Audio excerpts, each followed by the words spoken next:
আছে গৰু নাবাই হাল, সেই গৰু থকাতকৈ নথকাই ভাল। এই বাক্যশাৰী প্ৰযোজ্য হৈছে কলিয়াবৰৰ মিছাস্থিত এখন পশু চিকিৎসালয়ৰ ক্ষেত্ৰত। পশু চিকিৎসালয় নহয়, জুৱা আৰু মদৰ ঘাটিলৈহে পৰ্যবেক্ষিত হৈছে কলিয়াবৰৰ এই পশু চিকিৎসালয়খন। ৰাজহুৱা ডাষ্টবিনলৈ পৰিণত কলিয়াবৰৰ এই পশু চিকিৎসালয়খন। বিগত 5 বছৰে বন্ধ হৈ থকা পশু চিকিৎসালয়খন এতিয়া পৰিণত হৈছেগৈ ভূত বাংলালৈ।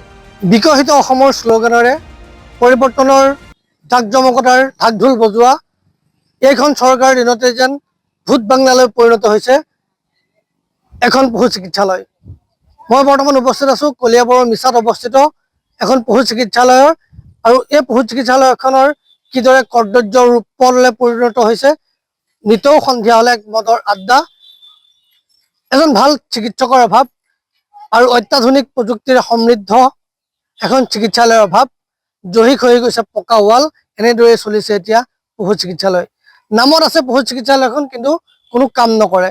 এজন মাত্ৰ কম্পাউণ্ডাৰ আহে, তেখেতে চোৱা চিতা কৰে বুলি জানিব পৰা গৈছে, কিন্তু এজন চিকিৎসকৰ অভাৱ আৰু এটি পকী অত্যাধুনিক গৃহৰ অভাৱৰ বাবেই ভূত বাংলালৈ পৰিণত হৈছে মিছাত অৱস্থিত এই পশু চিকিৎসালয়খন।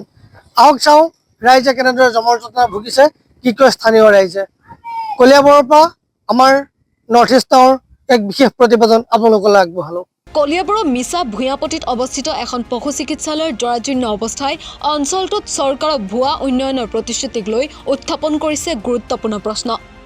নামত পশু চিকিৎসালয় হ'লেও বাস্তৱত এই প্ৰতিষ্ঠানখন এতিয়া একেবাৰে পৰিত্যক্ত ধ্বংসস্তূপলৈ পৰিণত হৈছে। আছে গৰু নাবাই হাল, সেই গৰু থকাতকৈ নথকাই ভাল। এই কথাষাৰ যেন সম্পূৰ্ণকৈ খাপ খাই পৰিছে কলিয়াবৰস্থিত এই পশু চিকিৎসালয়খনৰ ক্ষেত্ৰত। যি স্থানত পশু চিকিৎসা সেৱা আগবঢ়োৱা কথা, সেই ঠাইত এতিয়া দেখা গৈছে অসামাজিক কাৰ্যকলাপৰ উলংঘ দৃশ্য। স্থানীয় ৰাইজৰ অভিযোগ অনুসৰি সন্ধিয়া হ'লে এই চিকিৎসালয়খন জুৱা আৰু মদ্যপানৰ আড্ডালৈ পৰিণত হয়, যাৰ ফলত অঞ্চলটোত এক অপ্ৰীতিকৰ পৰিৱেশ সৃষ্টি হয়। উল্লেখযোগ্য যে বিগত প্ৰায় 5 বছৰে এই পশু চিকিৎসালয়খন বন্ধ হৈ আছে। সময়ৰ সৈতে এই পশু চিকিৎসালয়খন এতিয়া একেবাৰে এটা ভূত বাংলাৰ ৰূপ লৈছে। ভঙা চিঙা আন্তঃগাঁথনি, অৱহেলিত পৰিৱেশ আৰু চাৰিওফালে মাথো জংঘল। মাজে সময়ে এজন কম্পাউণ্ডাৰ আহিলেও তেওঁলোকৰ কাম কৰিব পৰা কোনো ধৰণৰ মৌলিক সুবিধা নাই। নাই বহিবলৈ পৰিপক্ক কোঠা, নাই চকী টেবুল, নাই প্ৰয়োজনীয় চিকিৎসা সামগ্ৰী।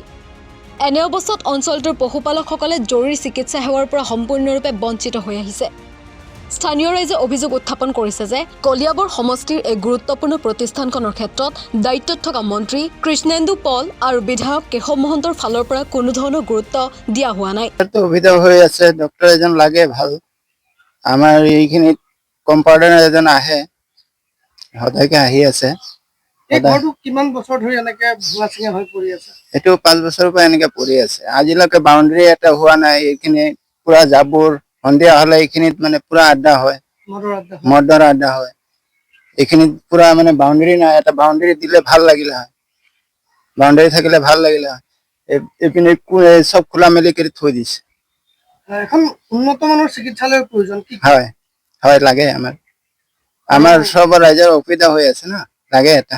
ৰাইজৰ তো অসুবিধা হৈয়ে আছে, কিন্তু এজন কম্পাউণ্ডাৰ আহে, সেইজনে চাই আছে, এতিয়া চলাই আছে, চাফা চাফা কৰে, সেইটো চলাই আছে। কিন্তু ৰাইজে যি ধৰণৰ চিকিৎসা পাব লাগে সেইটো নাই পোৱা, সেই পোৱা নাই, ঘৰ নাই। ভূত বাংলা যেনেকা হৈ আছে, ৰাতি হ'লে মদৰ আড্ডা হয়, বাংলা যেনেকা ভূত বাংলা যেনেকা হয় তেনেকে পৰি আছে। ৰাতি এটা লাইট নজ্বলে, একো নাই, আন্ধাৰ হৈ থাকে জেগাখন। এইবিলাক এটা সুবিধা লাগে, চৰকাৰে এইটো কৰিব লাগে। বাউণ্ডেৰীটো হ'ব লাগে, বাউণ্ডেৰীটো নাই। বৰ্তমানতো ইয়াত মানে নতুন বিল্ডিংটো অহা নাই, কিন্তু মানুহ এজন দিছে আৰু ডক্টৰ হয় নহয়, তেওঁ হ'ল কম্পাউণ্ডাৰ, তেওঁ ৰেগুলাৰেই বহে।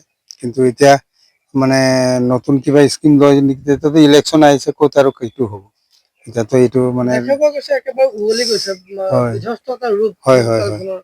গতিকে আমি ৰাইজৰ সুবিধাৰ কাৰণে যাতে, এতিয়াতো দিন নাই আৰু কোনোবা মন্ত্ৰী বিধায়কে যে ধৰি দিব, সময় গ'ল, কিন্তু আশা কৰোঁ যাতে আগন্তুক নিৰ্বাচনৰ পিছত মানে এই কামখিনি কৰিবৰ কাৰণে ৰাইজৰ হৈ অনুৰোধ ৰাখিছোঁ।